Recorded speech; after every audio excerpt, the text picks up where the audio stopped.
You're better than that, okay? Anyone is. That's just gross. It's so gross. And I can't believe I had people in my relationships do that to me. I can't believe I let them. I can't believe in my teen years and my 20s that I had guy friends that would literally sit there and just ignore me. And I'd ask them 25 times in a row, hey, what are you doing? Hey, what are you doing? Hey, what are you doing? Hey, what are you doing? What are you doing? And they just hear me. Nothing. Stuff like that. I mean, dude, oh, aren't you great? You're better than me, right? You're more important, everything, huh? No, you just don't care about people. Don't do it anymore, Rory, okay? That stuff is extremely damaging. And the only way to feel better about it is to not be around it. Suzanne from the United Kingdom. Hello, Suzanne. How do I lose the anger? Make it sound like a bad case of... I was married to a covert narcissist for 15 years. Asked him to go almost 3 years ago. We have 3 children and he collects them for short visits twice a week. I have no direct contact, just short text messages. However, I feel so angry that he's still around me and my kids. I see the manipulation in his words and actions. I am gray rock with him. I ignore taunts and attempts to trigger arguments. I wish I felt no emotion. It would not be such a struggle to give him the validation and attention he wants. I'm sorry, Suzanne. I'm sorry.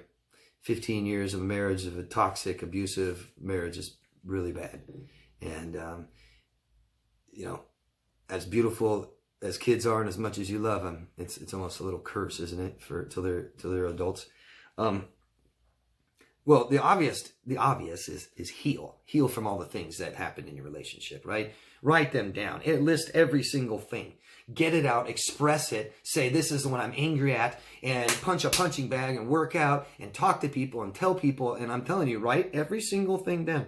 Because what happened, Suzanne, is you didn't express the anger when it happened. So you have, Tuesday, March 12th, you were so upset at what he did. And you started to tell him, and then he threatened to leave, so you be quiet. And then on Thursday, March 14th, again, 2 days later, he did it again. And now you're even more angrier. And then he threatens you to do something, and he's going to do something if you say anything, and then you don't, and you eventually, and now, okay. So all these are staying open. All these different sources that have made you angry are open. And we've kind of lost track of the source, and now we're angry, and I don't know how to get rid of it. And we may be snapping at the children or the neighbors or out in public, people, and just can't stand it any longer. So you're going to have to express these things. Okay? There's many different ways to express emotions. Anger is such a powerful one. One of the best ways I've ever seen people express anger, because it's so powerful, is physically, is working out.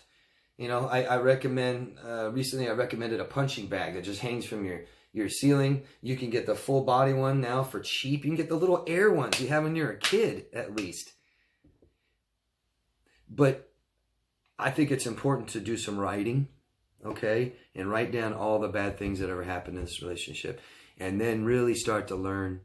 And that's where a therapist really can help you. Really show you what was going on, how bad it was, why, help you understand, help show you how you got here, okay?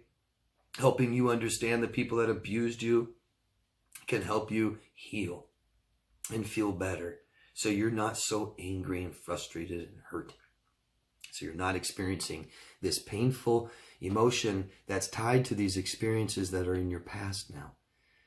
Okay? They won't go away on their own. And as you see, it doesn't just take time. The other thing I'm concerned about is what you call little contact with him still. I bet it can even get smaller.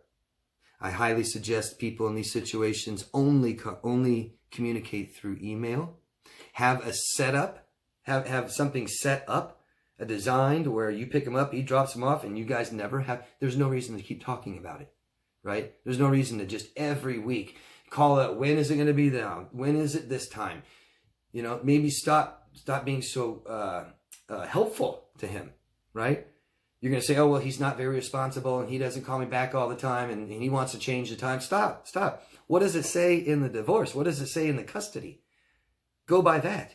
If you can get full custody and you don't want someone who's abusive, traumatizing, and neglectful around your child, Get full custody. Because I'm telling you, he may lose a father, but there's nothing worse than abuse, neglect, and trauma. You know, he can grieve over his father, but he'll never, this stuff is damaging. So if he's abusive, neglectful, doesn't care about people, he's not going to care about his son, right? Not like you do. So be mindful of what we're doing now. See if you can make it better, okay? Heal from your past and heal from all these experiences that hurt you. And, you know, write them down. Every single thing that's ever hurt you, made you mad, angry, pissed you off. Every time he let you down and stuff. Everything that's made you so frustrated. Write it down and start processing it now. Okay? It's not too late, but we have to do it. We have to. I don't know why my lights keep doing this. I'll never understand. Oh, that's just too bright. But I just noticed the light goes in and out. Yeah, I hope that helps. And start being very mindful of what you're doing now, Suzanne, okay? There might be very unnecessary communication that you're having with him. And start healing from this stuff, okay? We lose track of the source of emotions, and it makes it harder and harder to process them. Okay, so we can go back. I'm sure you can remember a ton of things that made you angry. Don't just recall it and that's it. Write it down.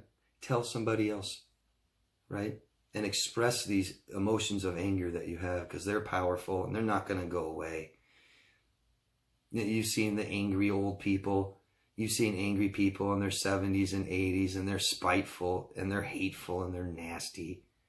And they've lost the source so long ago. You could ask them why they're so hateful and mean and nasty, and they'll have no idea what you're talking about. No, I'm not. Because they've ignored it for that long.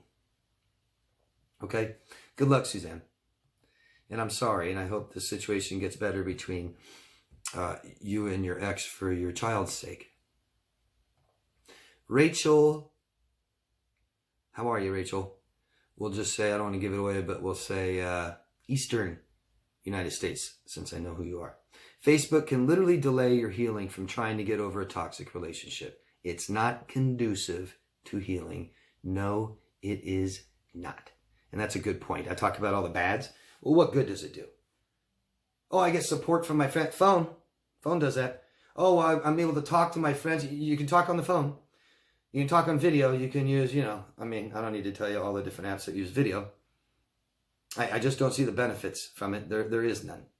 But feel free, anyone down there, to tell me how social media benefits you from healing from trauma and healing from a broken heart in a relationship. And I don't want to hear, oh, well, I watch important videos that help. Well, that's a little different, right? I know YouTube, social media, but you can stay off the communicating with people and you can just watch your videos. I understand that. And that only helps you so much anyways, right? Thank you, Rachel.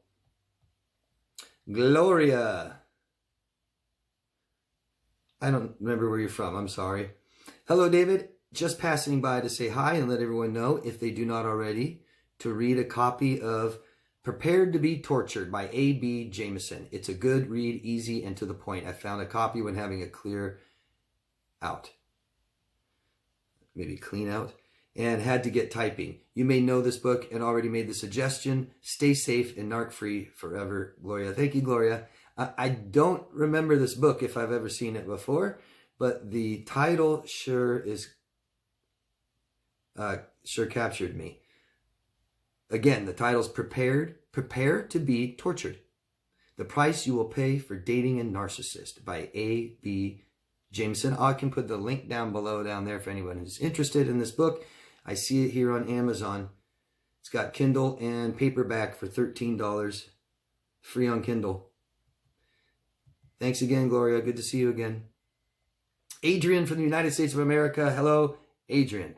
Thanks for answering my question about personal boundaries. You're welcome. Developing trust takes 1.5 years for me when I first meet strangers face to face. Comment about how long developing trust takes between people. Well, that's great that you have that kind of little rule for yourself so that you don't marry someone within 6 months of meeting them, right? So that you don't sign contracts. Yeah? so you don't move in, right? You wouldn't want to move in with someone you don't know, right? Strangers. And really, emotionally, if you're going to be emotionally committed to somebody and start planning a future with them and stuff like this, you know, you wouldn't do that with a stranger, right? And too often, people like us, think we know someone right away, and we don't. It takes a long time, and I can't put a date on it. You know, Adrian, how long have you dated a narcissist or someone toxic? And, you know, maybe a couple years, few years, right? And now you're finally starting to realize who they really are. So 1.5 years maybe is too short in those experiences you've had. But I'm not going to put a time on it necessarily. I will say a month, 6 months is too early to make big commitments with someone, big moves. Take the time to get to know with somebody. I mean, now I realize that's the beauty of a relationship, getting to know someone. So I don't need to know it within 24 hours. I need to know every single thing about you. You know, and I don't need to tell somebody else every single thing about me.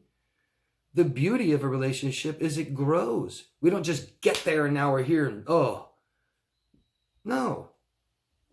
It's like you tell everyone everything and I tell you everything, and now we just summed up 2-year relationship all in a week. Well, now what? Because that was pretty intense, and now what are we going to do to keep it up there, right? No, it's starting to drop. Oh, I think you lost interest in me. Uh-oh. Fear of abandonment sinks in. Okay, so go slow. So without putting a time limit, go slow, right? Who somebody is, a real self, isn't what they look like. It isn't what they do. Okay? It's how they feel. It's what they want.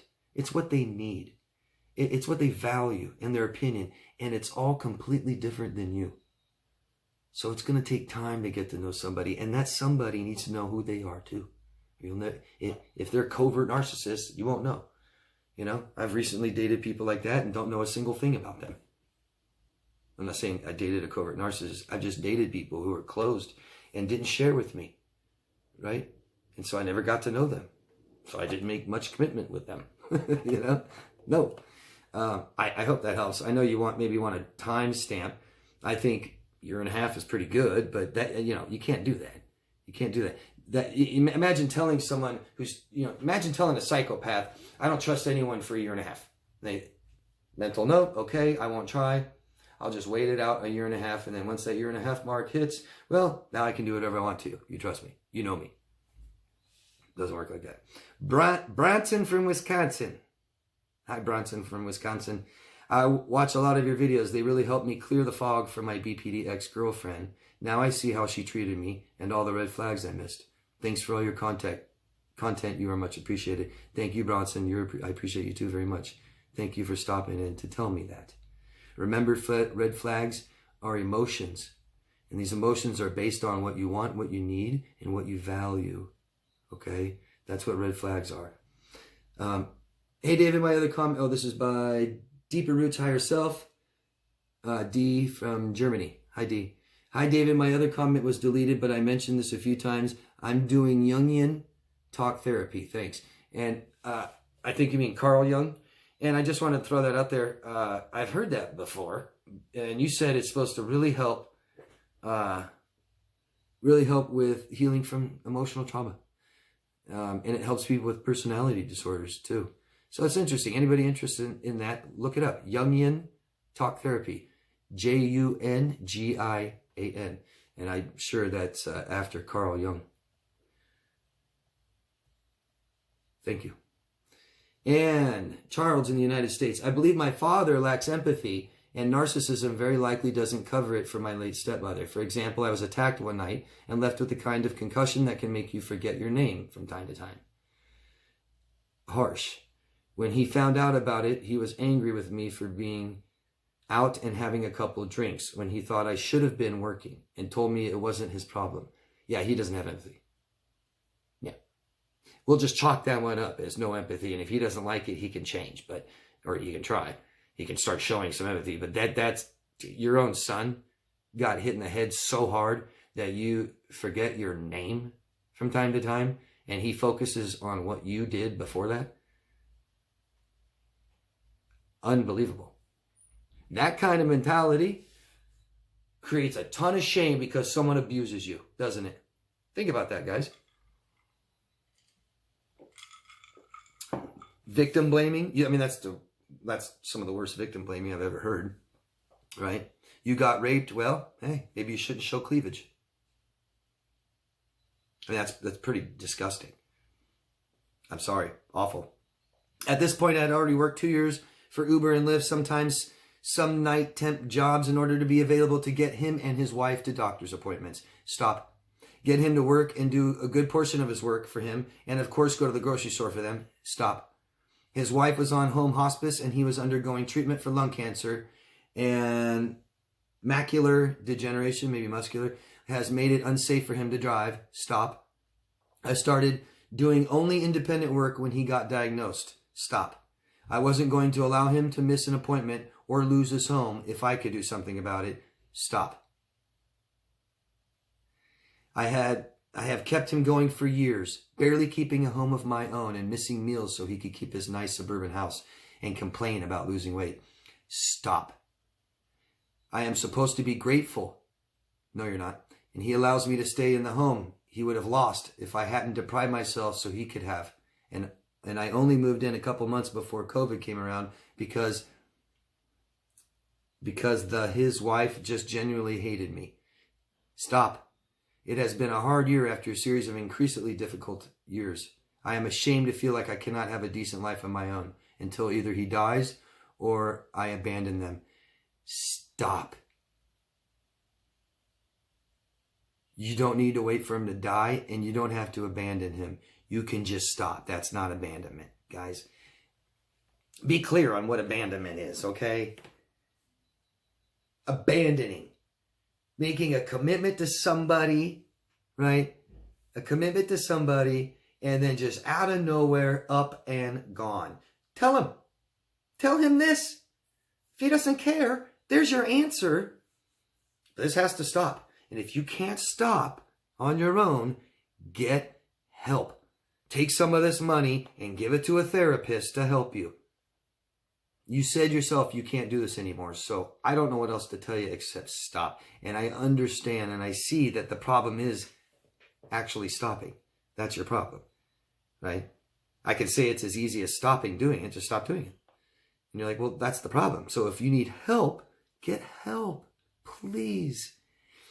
Your self-worth might be so down from all this stuff, you may not believe you're worthy of help. You might find yourself making up excuses. I can't afford it. I have to pay for my dad's house. Your father, and especially his girlfriend, is not your responsibility at all. You may have committed to this far, and you can stop any commitment you ever want. Commitments aren't forever. They're not unconditional, at least, right?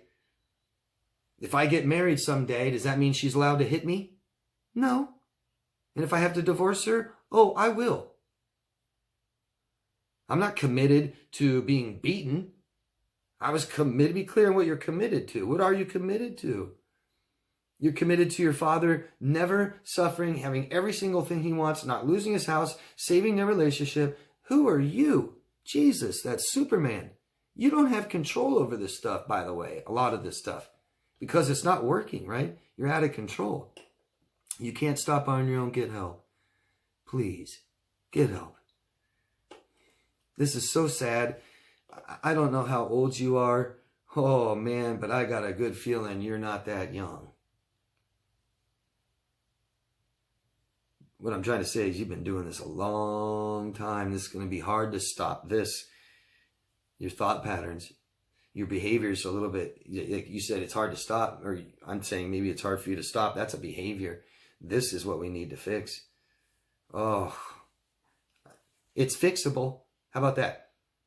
If you really want to fix it, you really want to stop doing this, and you want to feel better and have a life finally, get help. There's people out there to help you. It's that simple. Take some of the money that you're doing for them, because really, they're not your responsibility. And I'm so sorry that you feel that way. I'm so sorry you've taken this on and you're making this your responsibility. And it may not seem like it's your choice because that's how you've been raised. But it is. This is your choice, and you're making this choice every day. That means you have abilities and you have choices you can make to stop doing this. And if you don't know how to do it on your own, get help, okay? It saddens me to see this, to see parents really just enslave their children. And just narcissistic parents that says, oh, we don't care who you are or what you want or what you need or what anything. You are here for me. And really, like it really works that way. You know, look at the big picture. It's like, well, I can't wait to have children so they're there for me to take care of me. No, it doesn't work that way. That's sick. I'm sorry. Just get help, okay? Get away from these people that are exploiting you. Thank you. Emily from Latvia. Hello, Emily. Hello, David. I hope you and your family is doing well. We are. Thank you very much. And I hope you and your beautiful family are doing well too. Thank you so much for commenting my story. I understand now. Could you please talk next time, if you can, about how to express my needs and wishes to a new formed girlfriend-boyfriend relationships? I am 40 and I have never asked in my previous relationships to meet my needs. I thought they know my needs, but I was wrong. Your help is much appreciated. No one knows your needs unless you tell them, Emily, because we're all different. So don't assume, and don't, if other people are assuming who you are, they're saying, oh, you're just like me, right? Like the person that gives the advice, well, I would do this. You need to do this. And no, that's what you need to. Not that you don't know this person that well. One important thing to remember is that we don't need a specific person. If you already feel that way, you're in trouble. Okay? That's codependency. We have emotional needs that must be met in the relationships we have with people. They happen to be the most important thing in our lives, so we need relationships with people. But we can't look at a single person and say, I need you. Don't do that. If someone's saying that to you, imagine that. Just that feeling, right? I need you. Whoa. Well, I've got needs and wants and things I got to do, but fuck, if you need me, I guess I got to be there for you, huh? No. You have needs. And we need to learn how to have them met. All right? So we only commit to people, friends, boyfriends, girlfriends, we only commit to people who share the same values. Okay? And those are the people that we commit to, and that takes a long time to get to know somebody. In these relationships, emotional needs must be met. And the way we do that, that's emotional needs must be met. The way we do that, the third, is communicating and being vulnerable. No tough, no protect, no quiet, no, I didn't want to hurt your feelings. No, I didn't want to bother you. I didn't want to bug you. Then you're not doing this and you're not going to get your needs met, period. If you don't know how to communicate, open your mouth and ask. Or you're scared for this and scared for that and don't want to get hurt and don't want to bother them. You don't have to, but your needs aren't being met and now you're in a neglectful relationship at the least. At the least, okay? Learn what emotional needs are. And I've gone over this in videos many times. You might find me talking about this in my playlist of Healing CPTSD. I'm sure I have videos in that, besides my Q&A videos that I talk about this. I literally, in one video, went down every single emotional need, 10 of them at least, and talked about how to meet them in a healthy way, what it looks like to meet them in an unhealthy way. And this is how you teach your children, okay? So I know that you're a mother, Emily, and if you don't ask for what you need, then your children probably aren't either. Just guessing, because that's where they learn. We aren't born knowing any of this stuff. We're taught. And so our teachers need to know it. Okay? Example 1. Emotional security. Emotional needs is the most important thing in our life. I think security might be at the top for most people. That means that most people, the most important thing in their life is emotional security. I have your back no matter what. I won't leave you. I'll be there for you, especially when you're down. Won't talk bad about you. Anything that we talk about and do together, I won't share with anyone else. That's emotional security, and I'm sure most of you have never had that. How do we? Communicating and being vulnerable. Honey, I feel insecure. And that other partner helps you feel secure. And if I don't care what they're doing, if you don't feel secure, it's not working. If they say, oh, you're just being too insensitive, you're being too sensitive. Or you're being too, whatever, too needy, too insecure. That's what I was looking for. Yeah, I know. I am. I'm feeling insecure and I need security. I want you to reassure me that you love me, that you won't leave me, that you won't cheat on me with Lisa at work, that we're still going to get married, all these things, okay? And the other partner reassures them. If the partner, whatever they do, still makes you feel insecure, it's not working. You're in a neglectful relationship. So we ask, honey, reassure me. Tell me you love me. Honey, can you stay home and not go out tonight? I feel really insecure. And then hopefully that person communicates with you and is vulnerable, and you guys come to some agreement that helps you feel better and have security in your relationship. Okay? Tons of different ways to do it, but it's always by communicating. Always. We don't just think that our partner should know what I need, and you shouldn't know what they need. They tell you. You ask. You provide. They provide. Okay? We invest, and the relationship is equal. Both people are investing. Reciprocation. Okay? I had a comment last video about someone said they disagree with me about financial equality in relationships, and that the man shouldn't pay, that the man should pay most of the time and stuff like this. And that's fine. That's your opinion. And I'm going to have different opinions with a lot of different people. So I don't mind that you disagree with me or say I'm wrong, but I don't see how that could ever work out, ever. Because when one person pays, I don't care if it's man or woman, it's not equal. It's not equal. And right when we meet somebody, no, there's no way in hell that I'm going to meet a girl and just pay for every date. That means that I'm worthless without it. And it's not equal. And I don't want a girlfriend that even expects that or even allows it. No, thank you. Because I see where that's going. I date girls who say, no, I'm paying this time, please. I want to. And I say, great, thank you. And it just feels better. And if you have all the money and they have none, let's wait till that other person has some money. That's not an excuse. It really isn't. It's not an excuse to just go out all the time and pay for everything. It'll never work. We need financial equality, just as we do all other equalities, okay? My feelings have to be equal as yours. They're not, yours aren't more important than mine. What I need is just as important as what you need and stuff like this, okay? Now, when we get married and maybe he's the breadwinner and she is going to take care of the house and kids, that's a huge job. I get it. He gets to enjoy the house. He gets to have dinner. He gets to have a clean house and enjoy the kids when he's not working and stuff like this, right? And she gets to, have some money. And so the money's divided up in half. He doesn't keep control of it unless she keeps control of the house and children, right? You're not allowed to come in yet. I mean, it doesn't work, and I've never seen any kind of model where it works. Okay? Thank you, Emily. All right. Lana. Don't know where you're from. Tell us your locations, people, please. Thanks. Lana says, I'm always ruminating over the fact my ex is a narc or a borderline. This is the list of what he did. Constant triangulation, gaslighting. People said I was bad all the time.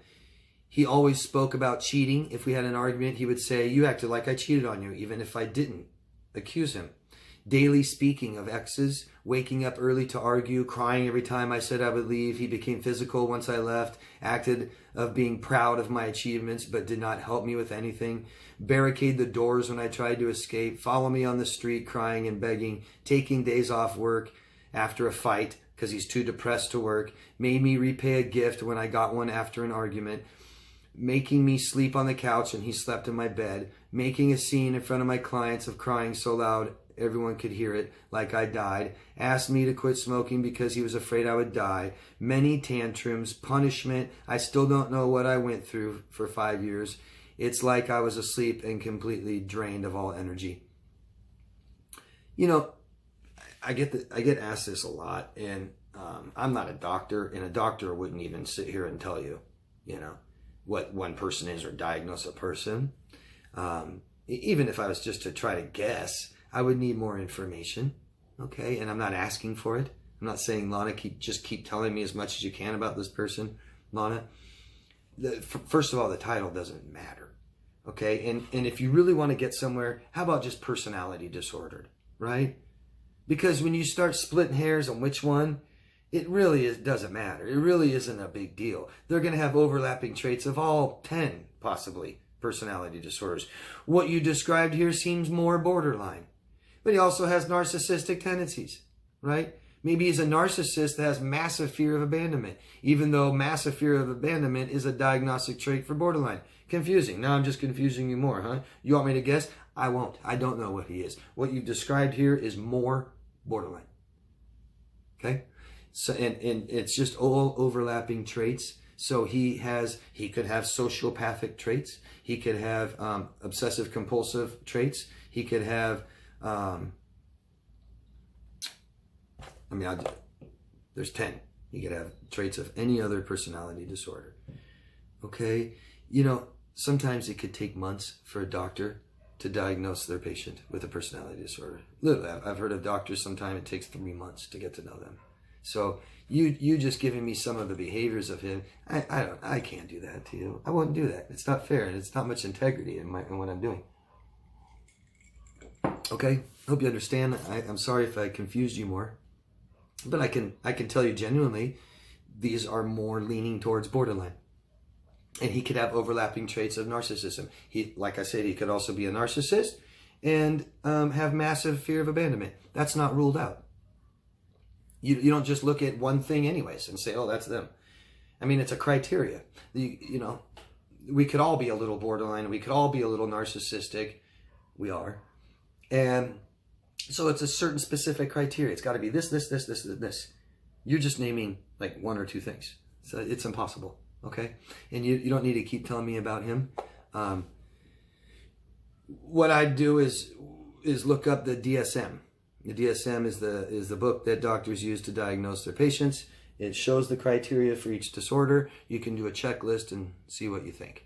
Okay? But if it's just confusing you more and you're not coming up with an answer, try to just accept him for who he is, for what he does, and not try to label him or diagnose him. It's unimportant. What's really important is that he's abusing you, he exploited you, he's controlling you, doesn't care who you are, and he's very, very sick. Very sick. Doesn't sound crazy, sounds like a personality disorder. Okay? Whenever you see somebody where they just look so unstable and you're like, God, are they crazy? But they're not really like talking to themselves or peeing their pants or anything like that. And you're like, no, they're not crazy, but God, sometimes they act like it. Personality disorder, almost always.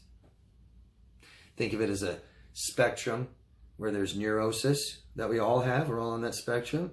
As it gets higher, we get into personality disorders, and then the next line is psychosis. So it's right under psychosis. Okay, that's why borderline or a Karen, I just made a video about Karens, is out in public raising holy hell and looking so unstable and accusing people of what she's doing and calling the police on herself and all that. Personality disorder. Which one? Who cares? Okay? But I hope that helps somewhat. And that's it, guys. Or let me know too. Tell me what you think. That's it. That's all the questions and answers. Thank you very much. Good ones. Great ones. Please repeat them if you like. Ask me anything you want. You can be personal. I'll let you know if you're too personal. But let's learn, okay? Let's share. Let's get involved.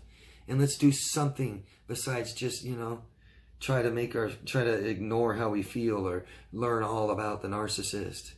Let's learn about ourselves, all right? So we can grow and be the people we want to be and be the beautiful people that we're always meant to be. We got sidetracked by a toxic person. Okay? Thank you, guys. Love yourself first. I'll see you next week. Anyone interested in coaching, you can contact me on my website, www.daviddemars.com. Love yourself first. See you later. Bye-bye.